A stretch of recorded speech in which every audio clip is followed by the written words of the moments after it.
The Masque of the Red Death by Edgar Allan Poe. The Red Death had long devastated the country. No pestilence had ever been so fatal or so hideous. Blood was his avatar and seal. The madness and the horror of blood. There were sharp pains and sudden dizziness, and then profuse bleeding at the pores with a dissolution. The scarlet stains upon the body, and especially upon the face of the victim, were the pest ban which shut him out from the aid and from the sympathy of his fellowmen, and the whole seizure, progress, and termination of the disease were incidents of half an hour. But Prince Prospero was happy and dauntless and sagacious. When his dominions were half depopulated, he summoned to his presence 1,000 hale and light-hearted friends from among the knights and dames of his court, and with these retired to the deep seclusion of one of his crenellated abbeys. This was an extensive and magnificent structure, the creation of the prince's own eccentric yet august taste. A strong and lofty wall girdled it in. The wall had gates of iron. The courtiers, having entered, brought furnaces and massy hammers and welded the bolts. They resolved to leave means neither of ingress nor egress to the sudden impulses of despair, or a frenzy from within. The abbey was amply provisioned. With such precautions, the courtiers might bid defiance to contagion. The external world could take care of itself. In the meantime, it was folly to grieve or to think. The prince had provided all the appliances of pleasure. There were buffoons, there were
7, an imperial suite in many palaces, however. Such suites form a long and straight vista, while the folding doors slide back nearly to the walls on either hand, so that the view of the whole extent is scarcely impeded. Here, the case was very different, as might have been expected from the Duke's love of the bizarre. The apartments were so irregularly disposed that the vision embraced but little more than one at a time. There was a sharp turn at the right and left in the middle of each wall, a tall and narrow Gothic window looked out upon a closed corridor of which pursued the windings of the suite. These windows were of stained glass, whose colour varied in accordance with the prevailing hue of the decorations of the chamber into which it opened.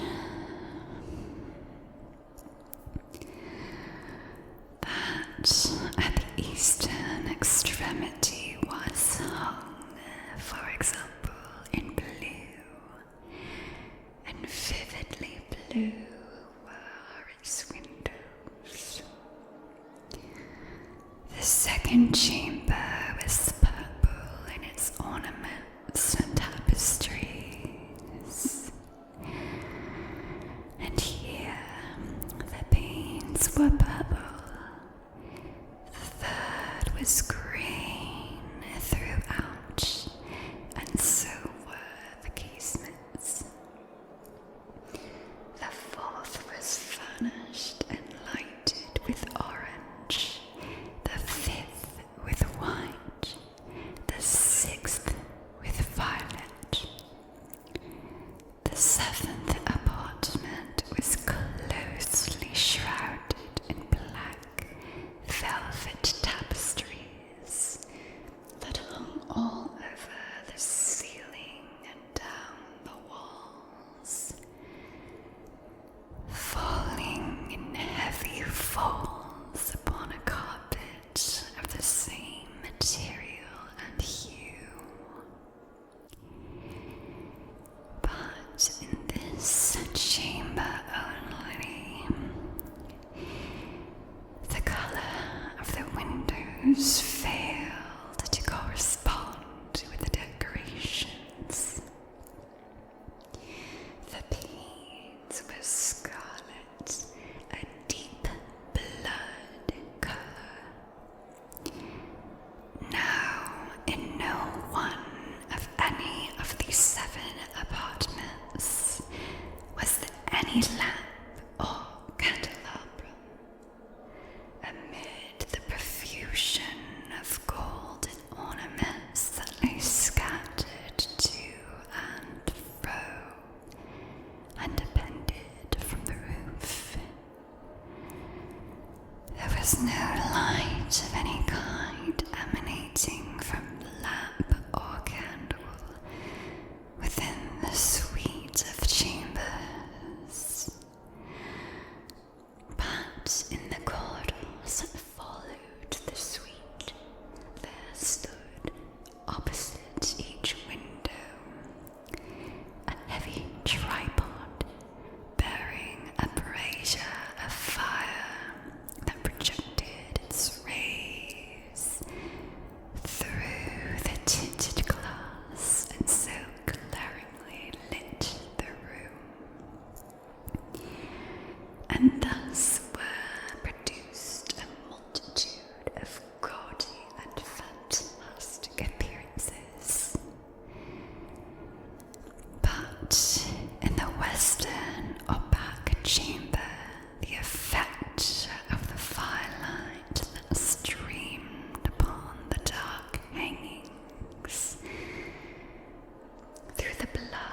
tinted paints was ghastly in the extreme, and produced so wild a look upon the countenance of those who entered that there were few of the company bold enough to set foot within its precincts at all. It was within this apartment also that there stood against the western wall a giant clock of ebony. Its pendulum swung to and fro with a dull, heavy, monotonous clang, and when the minute hand made the circuit of the face, and the hour was to be stricken, there came from the brazen lungs of the clock a sound which was clear and loud and deep and exceedingly musical, but of so peculiar a note and emphasis that at each lapse of an hour the musicians of the orchestra were constrained to pause momentarily in their performance to hearken to the sound, and thus the waltzers perforce ceased their evolutions, and there was a brief disconcert of the whole gay company, and while the chimes of the clock yet rang, it was observed that the giddiest grew pale, and the more aged and sedate passed their hands over their brows as if in confused reverie or meditation. But when the echoes had fully ceased, a light laughter at once pervaded the assembly. The musicians looked at each other and smiled as if at their own nervousness and folly, and made whispering vows, each to the other, that the next chiming of the clock should produce in them no similar emotion. And then, after the lapse of 60 minutes, which embrace 3,600 seconds of time that flies, there came yet another chiming of the clock, and then were the same disconcert and tremulousness and meditation as before. But in spite of these things, it was a gay and magnificent revel. The tastes of the Duke were peculiar. He had a fine eye for colour and effects. He disregarded the decor of mere fashion. His plans were bold and fiery, and his conceptions glowed with barbaric luster.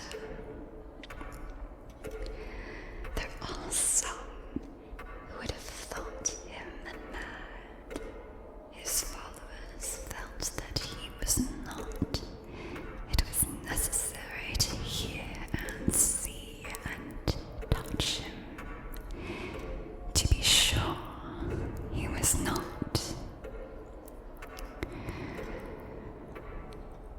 He had directed in great part the movable embellishments of the 7 chambers upon occasion of this great fete, and it was his own guiding taste which had given character to the masqueraders. Be sure they were grotesque. There were much glare and glitter and piquancy and phantasm, much of which has been seen in Hernani. There are arabesque figures with unsuited limbs and appointments. There are delirious fancies such as a madman fashions.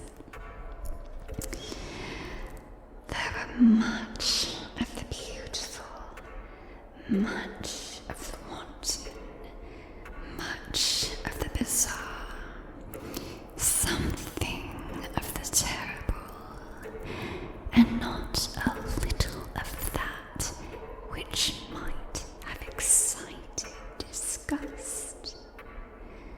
To and fro in the 7 chambers stopped, in fact, a multitude of dreams. And these the dreams writhed in and about, taking hue from the rooms and causing the wild music of the orchestra to seem as the echo of their steps. And anon there strikes the ebony clock which stands in the hall of the velvet.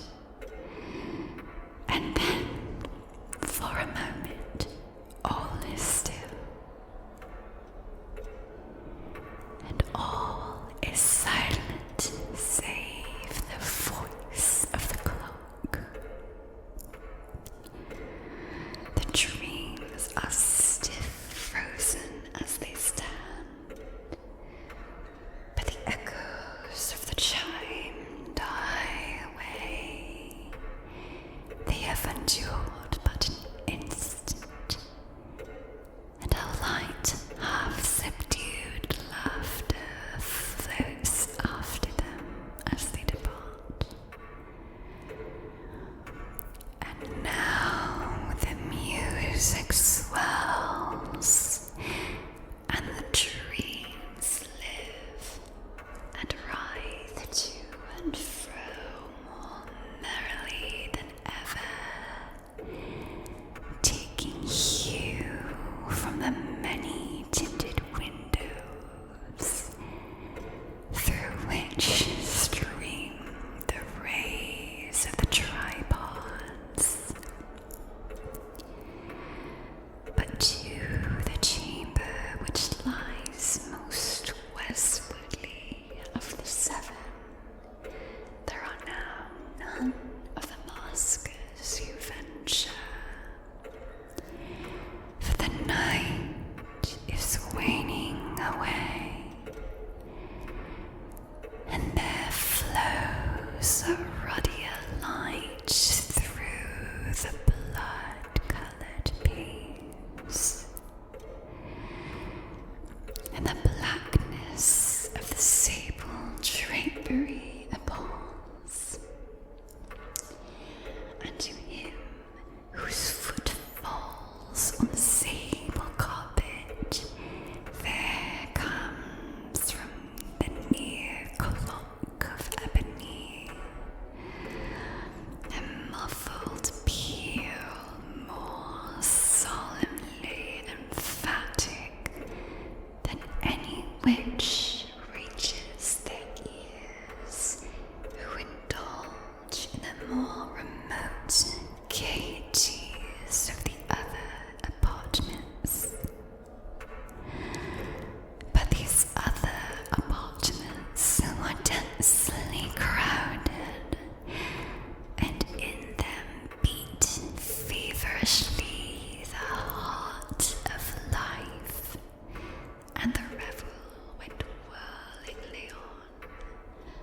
until at length there commenced the sounding of midnight upon the clock. And then the music ceased, as I have told, and the evolutions of the waltzes were quieted, and there was an uneasy cessation of all things as before. But now there were 12 strokes to be sounded by the bell of the clock, and thus it happened, perhaps, that more of thought crept, with more of time, into the meditations of the thoughtful among those who revelled. And thus too it happened that before the last echoes of the last chime had utterly sunk into silence, there were many individuals in the crowd who had found leisure to become aware of the presence of a masked figure which had arrested the attention of no single individual before.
with a scarlet horror. When the eyes of Prince Prospero fell on this spectral image, which, with a slow and solemn movement, as more fully to sustain its role, stopped to and fro among the waltzers, he was seen to be convulsed in the first moment with a strong shudder, either of terror or distaste. But in the next, his brow reddened with rage. Who dares? He demanded hoarsely of the courtiers who stood near him. Who dares insult us with this blasphemous mockery? Seize him and unmask him, that we may know whom we have to hang at sunrise from the battlements. It was in the eastern or blue chamber in which stood Prince Prospero as he uttered these words. They rang throughout the 7 rooms loudly and clearly, for the prince was a bold and robust man, and the music had become hushed at the waving of his hand. It was in the blue room where stood the prince, with a group of pale courtiers by his side. At first, as he spoke, there was a slight rushing movement of this group in the direction of the intruder, who, at the moment, was also near at hand, and now, with a deliberate and stately step, made closer approach to the speaker. But from a certain nameless awe with which the mad assumptions of the mummer had inspired the whole party, there were found none who put forth a hand to seize him, so that, unimpeded, he passed within a yard of the prince's person. And while the vast assembly, as with one impulse, shrank from the centers of the rooms to the walls, he made his way uninterruptedly, but with the same solemn and measured step which had distinguished him from the first, through the blue chamber to the purple, to the purple to the green, through the green to the orange, through this again into the white, and even this to the violet, ere a decided movement had been made to arrest him. It was then, however, that the Prince Prospero, maddened with rage,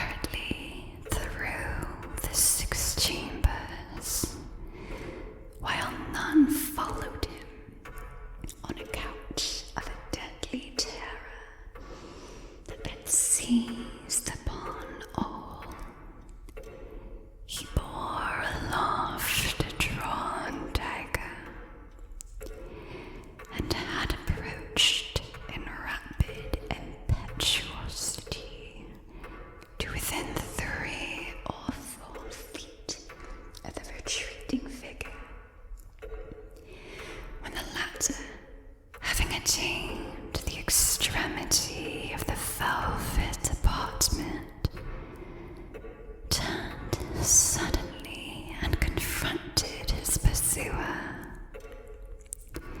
There was a sharp cry, and the dagger dropped, gleaming upon the sable carpet, upon which most instantly afterward fell prostrate in death the Prince Prospero. Then, summoning the wild courage of despair, a throng of the revelers at once threw themselves into the black apartment, and seizing the mama, whose tall figure stood erect and motionless within the shadow of the ebony clock, gasped in unutterable horror at finding the grave